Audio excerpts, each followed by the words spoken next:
folks all recognize them. Yes, you make sure you grab some pins. That's what they got. I mean, do you want me to come up when you have any? Well, yeah, maybe you can kind of come up and get their pins. Yeah.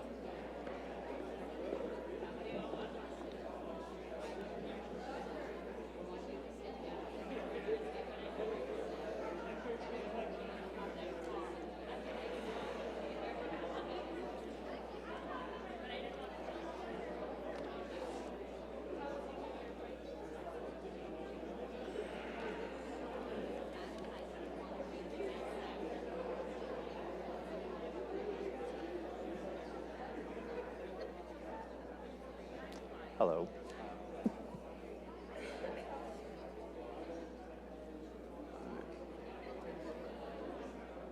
I'll give the stragglers one more minute. So we just gonna call on people and they're gonna come and get the pins? Yeah. Yeah, you hand them a pin. That's just lovely. Yeah. Connor will grab a picture. Did you change the order of the years of service? What do you mean the order? I hope you did. Well, I put them I didn't put them in the wrong category, but I made them alphabetical. I know they're not. But I mean, oh, sorry. Yeah.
All right, well, good afternoon, everybody.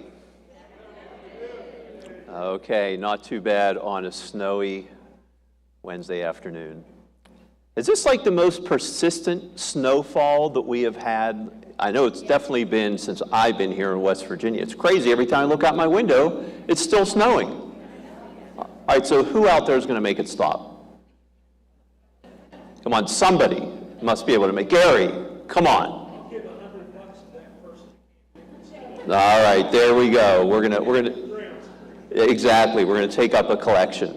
Well, I hope everybody had great holidays. I know that the start of the spring 2025 semester came upon us quickly this year. We will endeavor to try to have our start dates in the future be a little bit later.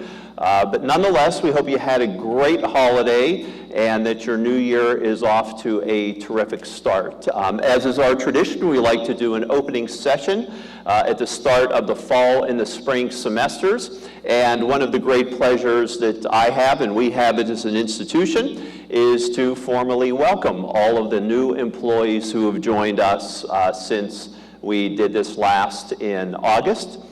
This is also the time where we recognize our colleagues who are celebrating a work anniversary, some 5-year anniversary, and recognize their years of service. So we'll cover those today. Also want to give everybody an enrollment update on where things are looking right now for the spring 2025 semester, and just a very, very early snapshot on how things are shaping up for the fall.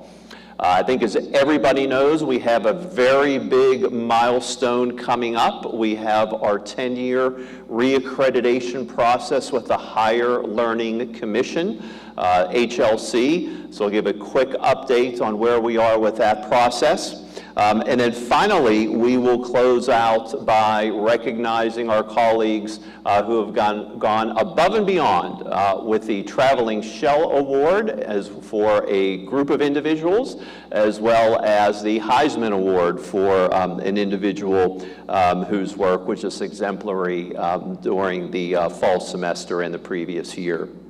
So what I'd like to do is start welcoming our new employees. We'll do this by area. The areas are listed alphabetically, as are the individuals who are new in those areas. So when I call your name, if you're here, please come up to the stage.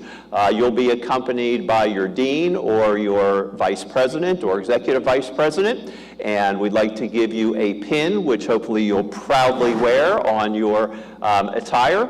And we'll also have Connor grab a picture of all of us together.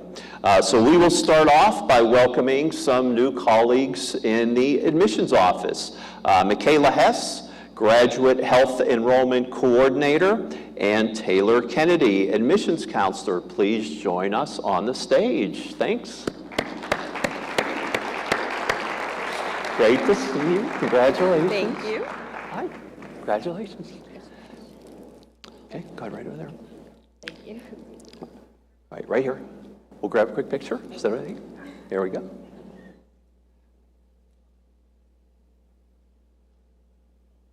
All right, thank you.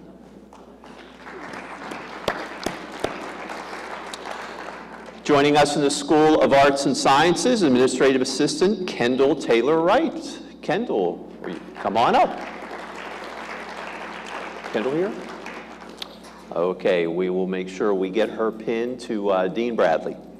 All right, joining us in the business office with Cleta are Tammy Holstein, our new controller, and Haley Romeo, Accounts Payable and Business Office Assistant. Come on up.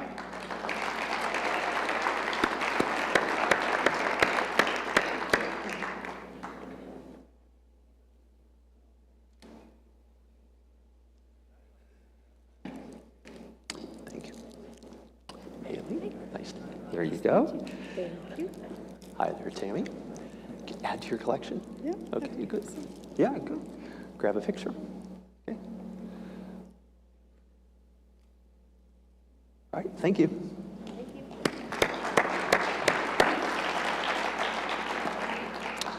All right, we have some new colleagues joining us in facilities. I'll invite up if they're here. I know their shifts are often early. Jared Combs, custodian. Chuck Gartner, groundskeeper, and Beth Sevilla, custodian. Any of them here today? Okay. Well, we appreciate them joining. And we'll get their pins to Gary. All right, joining us in food service, this is a busy crew, as always, but especially during the winter storm, so I'm not sure if any of these folks are able to join us, but nonetheless, want to recognize them and get their pins to Dean Moore. Durava Cart, a utility worker. Kia Judd, utility worker. Jason Stoniker, grill cook. And Anthony Vergara, utility worker.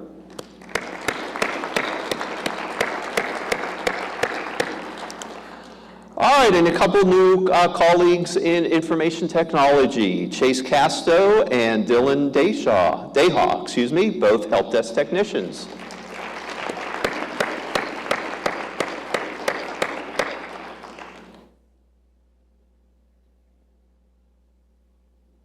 Thank you.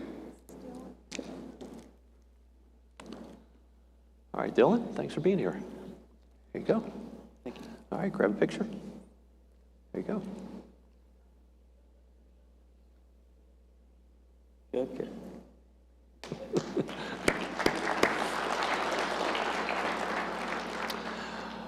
All right, we have 3 new colleagues in the School of Health Science. I don't believe they're able to join us today either. 2 are in Beckley, and 1 is out in the field today. Dr. Katie Everson, Associate Professor, Catherine Knowlton, Administrative Assistant, and Kristen Romani, Assistant Professor. We welcome them.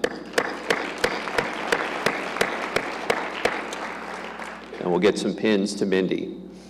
From the School of Leadership, these colleagues are with us remotely, so not here with us today, but certainly want to recognize them. Hopefully they're able to join us via the live stream. Dr. Matt Gonzalez, Associate Professor, and Assistant Professors Rodney Miller and Dr. Bill Manier.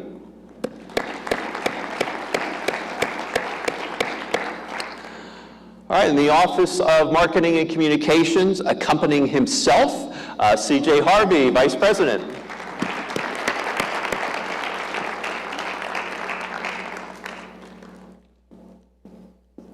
All right, thank you. Welcome aboard, C.J. Yeah, there you go. thank you. Yep. Very cool. Thanks. Did you get a good one, Connor? Okay.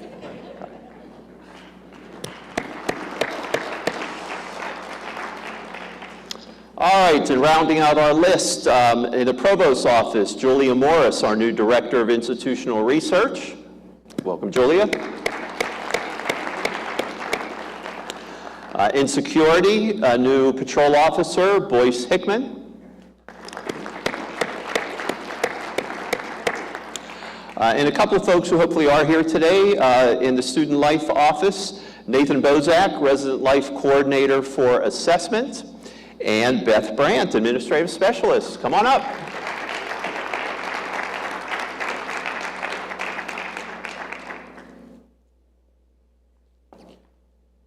Congratulations. All right, Beth, congratulations. Thank you. Grab a picture.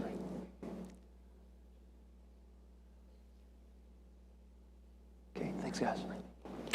All right, one more round of applause for all of our new employees. Great to have you on board. This is also the time when we recognize our colleagues who have been with us here at the university for 5, 10, 15, 20, and sometimes more years of service. So we'll do them in that order. So when I call your name, please come up to the stage. We'll give you an even bigger pin, and in some cases, a certificate. And for those with 20 years of service, we also have a nice framed picture for you.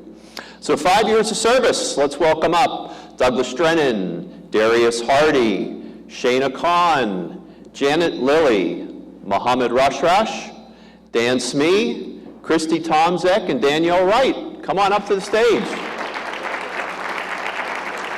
Well done, Coach. Thank you. Darius, well done. Congratulations. Shayna, well done. Thank you so much. Mohammed? Yeah. Okay. All right. Go ahead, slide in. There we go.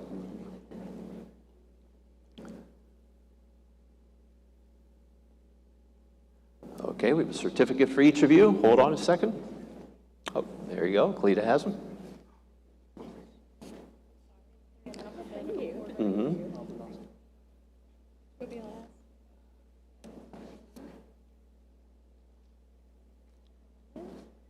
Thank you. Mm-hmm.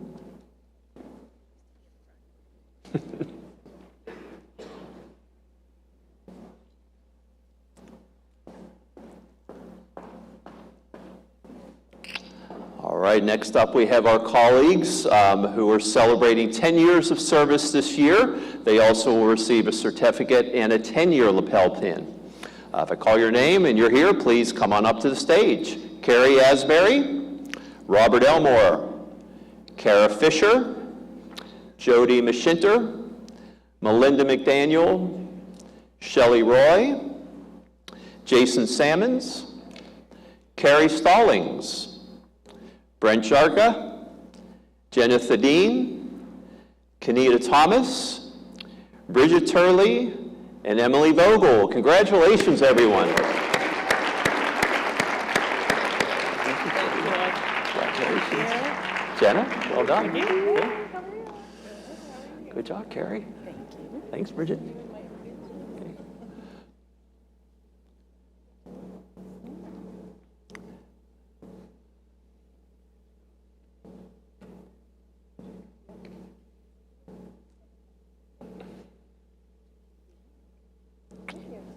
All right, grab a picture.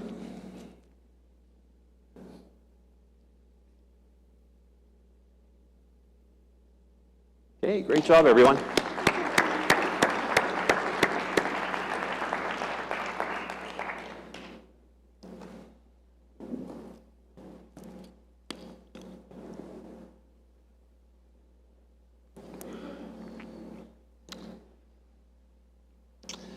All right, we get to celebrate 4 of our colleagues who are at the 15-year milestone. They'll also receive a certificate and a 15-year lapel pin.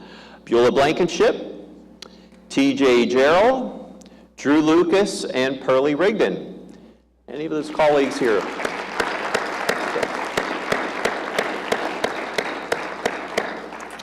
All right, and then 20 years of service.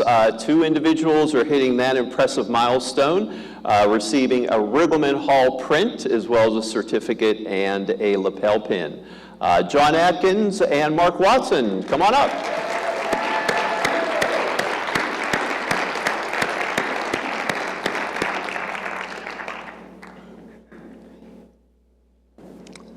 There you go, John. You're welcome. Why don't you come over here? Congratulations, Mark. All right, John, well done. Grab a picture.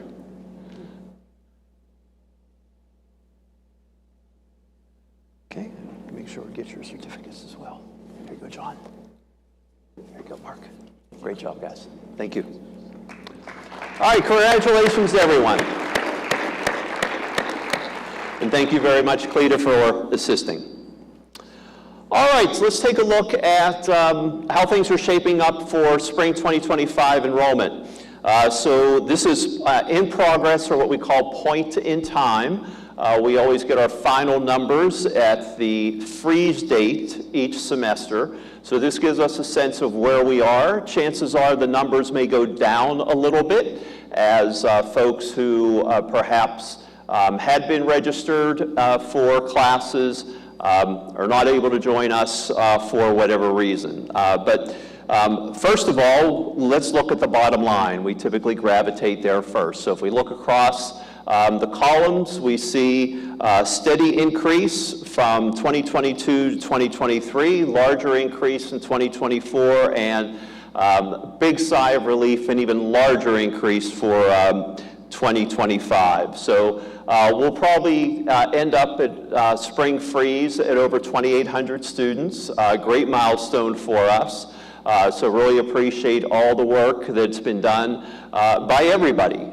We all take ownership of recruitment here at the University of Charleston, but in particular, our folks working in the admissions office, in financial aid, student solutions, all of our program directors who take ownership of recruiting students into their program, athletics, which does a great job bringing student athletes here to the university. Everybody really appreciate the great work as we continue in really challenging times in higher education to grow our enrollment. And then as we start to kind of look across the different categories, Charleston, Beckley, leadership, and online, this gives us an opportunity to see where we're staying the course, where we might be facing some more challenging situations and seeing some declines, but also some places that are in particular driving the enrollment growth. So really pleased overall whenever we're able to see enrollment increases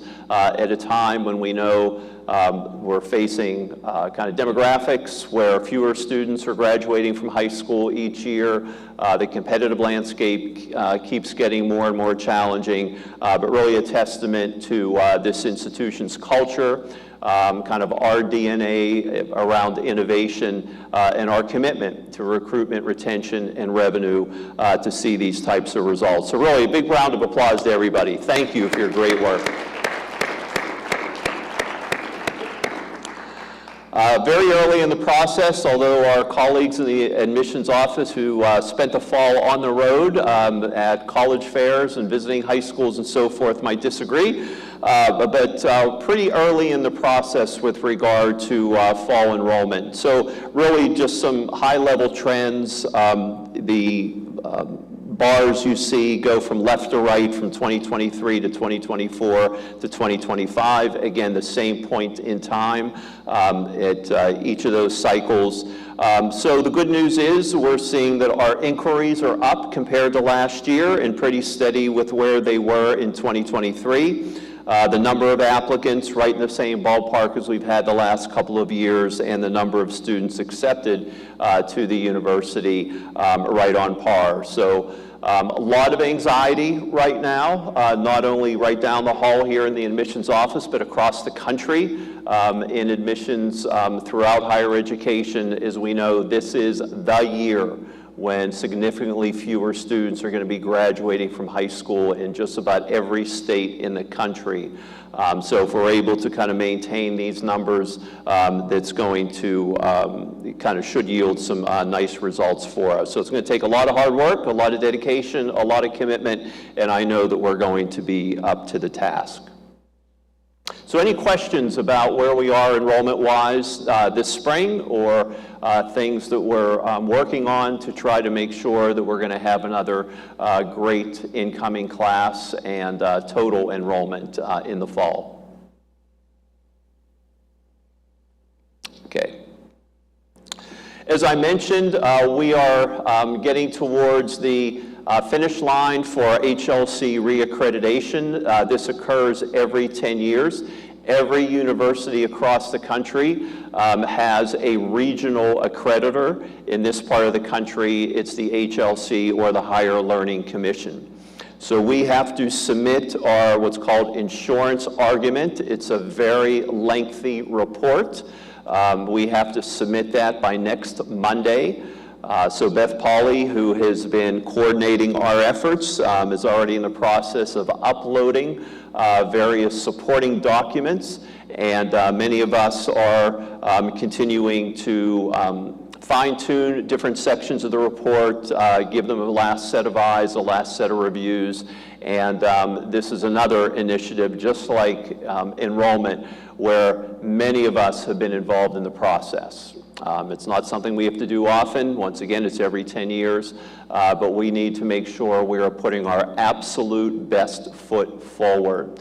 And what's going to happen with this report is it's going to be read by kind of two different groups of individuals. One group will be employees or staff members of the Higher Learning Commission. The other group are going to be reviewers who have positions at other universities within the HLC community. So, for example, the chair of the site visit team is the provost at a private university in Minnesota. So there's going to be a group of external visitors who are going to read our report and then are going to come to campus, and they're going to spend a day and a half with us in February 10th, and half day on February 11th. And many of you will be asked to meet with them. They're going to want to come to your office or meet you in a conference room and ask questions. Number one, to validate or confirm what we shared in the report. And number two, ask you questions of things that they weren't able to find in the report, but they think are going to be important for them to know, whether it's about things we do in student life or things we do in admissions or things we're doing in our different schools and academic programs. The nice thing about the Higher Learning Commission compared to other regional accreditors is they are really focused on an institution's mission and the extent to which we are fulfilling or accomplishing that mission. So one of the things we have going for us is we have a very clear and robust mission statement. And I know that we can say it all together. At the University of Charleston, what do? We prepare each student for three things: a life of productive work, come on, say with me, productive work, enlightened living, and community involvement. And we're going to need to tell that story when the site team comes here in February. And the questions that they ask us are really going to be to determine if, in fact, we are accomplishing that mission. Are we doing things that are preparing students for a life of productive work, enlightened living, and community involvement?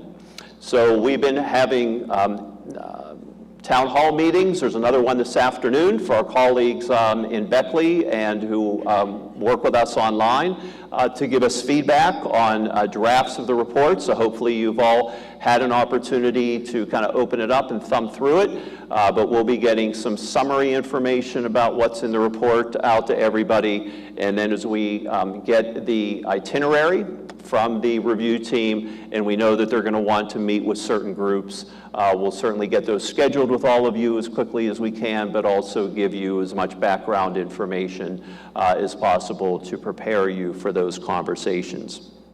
Those conversations will be around our mission, which is the #1 criterion for the Higher Learning Commission. And then the other criteria are around integrity, ethical and responsible conduct. 2 around teaching and learning. 1 focusing on quality, resources, and support behind our education efforts. And the other on evaluation and improvement. How do we know that we're doing a good job with the work that we do with our students? And then the 5th criterion is institutional effectiveness, resources, and planning.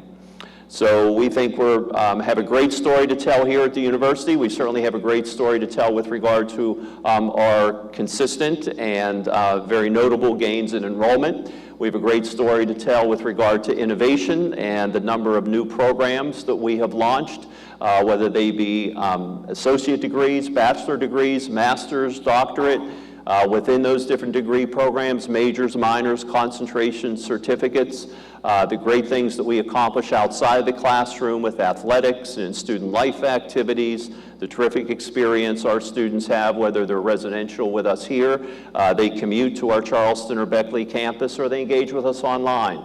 We have a great story to tell about the work that we do here at the university, and in February is going to be our chance to make sure that our visitors leave here convinced of the great work that we do. So any questions about the HLC reaccreditation process? Dan or Beth, anything else want me to add? Okay, very good. All right, one of the things we initiated last year here in Charleston was a new initiative called Coffee with Coworkers. It was a great opportunity for us to just have a nice reason to socialize with one another, get to know each other in an informal setting, a setting where our colleagues work. And last year we did them all on a Friday morning, so this year we're going to mix up the days of the weeks and the times a little bit, so hopefully it'll give folks an opportunity to attend at least one of them throughout the semester. So the Marketing Communications Office will host up in their suite on the 3rd floor of the Innovation Center on Tuesday, January 14th, so that'll be next week. The Business Office will host in the Rotunda on Friday, February 21st. And then we'll do an afternoon session hosted by the School of Arts and Sciences in the Virtual Reality Lab in the Clay Tower building on Wednesday, March 19th. So we'll be getting kind of some email notifications out. Carrie will make sure these appear in the Talon. We'll get them on the monitors, all the different ways that we tend to communicate different events, but I hope everybody's able to make it to at least one, if not multiple, of the Coffee with Coworkers. Speaking about interacting with folks on campus, as we know, there were some major federal as well as state elections recently. So our governor, Governor Jim Justice, is going to be kind of departing West Virginia and representing us in the United States Senate, and he is taking the seat that has been vacated by Senator Joe Manchin, who's recently retired after many years of service in the U.S. Senate, as well as also having served as governor and in other roles here in the state. And Senator Manchin asked if it would be possible for him to have some office space that he could use here on campus. Senator Manchin's been a great friend to the university. As many of you know, we've been very successful securing some federal congressionally directed spending grants, which he has facilitated in the roles that he has played in appropriations committees. He's also been provided support for other competitive grants that we have gone after and so forth. So very happy to accommodate Senator Manchin's requests. So in the coming weeks, you may see him either walking to campus, as he lives on the east side neighborhood of the university. I assume he may, on nice days, want to walk down here. And you might see him on campus. So if you do, give him a warm Golden Eagles welcome, and I'm sure he'll be eager to talk with you and learn about the great work that you do here at the university. All right, that takes us to the end of our program, but the best part of our program, our awards. The two awards that we celebrate are the Traveling Shell for a group of individuals who have gone above and beyond, and the Heisman Award for a single individual or kind of a pair of folks that work closely together. So this shows you the last half a dozen awards, and all these folks are continue to do great work, so kind of read through them. For the Traveling Shell Award, the award which you see here, the shell as in boat that you row together. The Traveling Shell Award was most recently held by the Catering and Events team. Previously, the Healthcare Interprofessional Education Week team. Prior to that, our freshman student advisors, our facilities team, the group that worked on our initial EMS Leadership Certificate program, and then the School of Business and Leadership when they secured their first ACBSP accreditation. The Heisman Award was most recently in the possession of Violetta Petrosian, our International Student Director, previously by Christina Carr, Alumni Director, Skylar Marsh for the ADN program in Beckley, Zach Casto and Michael Moore in IT, Amy Bruce when she was here running the BSN program, and Rance Berry, our counselor. So a couple times a year we solicit nominations from all of you for individuals that you think should be considered for these two awards. So those who were nominated for the Traveling Shell Award for January 2025 are the custodial and facility services teams, both in Beckley and in Charleston, our law enforcement certificate team, and in residential life, the group that has continued to coordinate the Hall of Horrors, which gets great accolades from students and staff alike. So first, a round of applause to all those folks.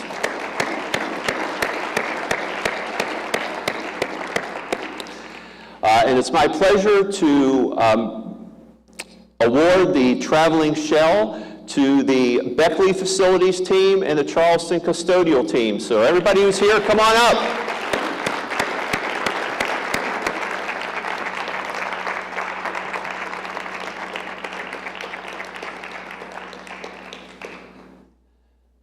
Gary and Jennifer, great job coordinating such an impressive group.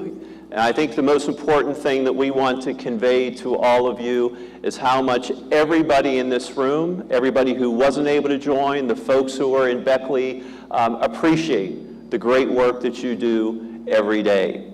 So, Alan, you're standing tall in the middle. I'll give you the award to hold. Jennifer, why don't you come over on this side, and we'll get a group picture.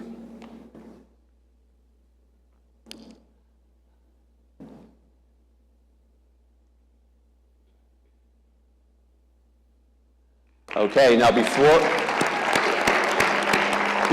you leave the stage, sorry, you're going to have to share that over the next 8 months, because you'll need to come back in August with the folks in Beckley.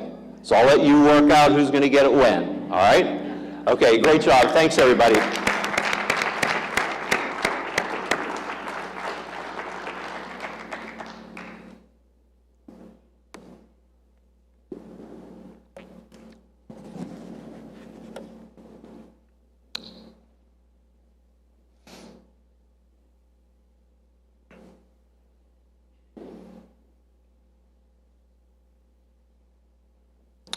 The next award is the Heisman Trophy, and I know we've all seen Violetta walking through the hallways carrying it under her arm for the past few months.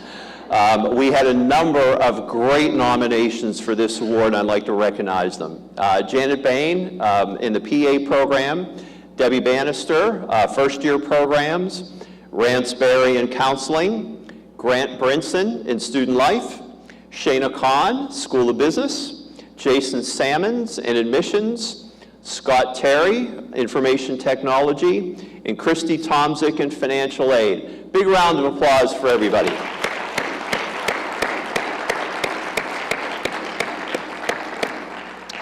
And I know she's not with us here today, but we kind of pivoted just a little bit on this one. We're all pretty familiar with the major challenges that we faced along with the rest of the industry with the FAFSA debacle, the required forms that individuals need to fill out to become eligible for federal financial aid. So Christy Tomzik and her team did a great job managing through that. Christy recently had some surgery, so I don't think she's with us here in the auditorium today. But we want to award the Heisman Trophy to her and Jordan Browning for guiding us through the FAFSA fiasco. Is Jordan here? Jordan here today? Okay, we'll make sure that we get the trophy to them, and when you see them or poke your head in their office right here in Rogoman Hall, definitely congratulate them as well. Well, that concludes what I had to share with you this afternoon. Again, I appreciate everybody being here in the auditorium or joining us via the live stream. I want to wish everybody a great spring semester and second half of the academic year. So let's go out and fulfill that mission like we always do, and make sure that every student here at the University of Charleston has a terrific experience. Thanks, everybody, for all your great work.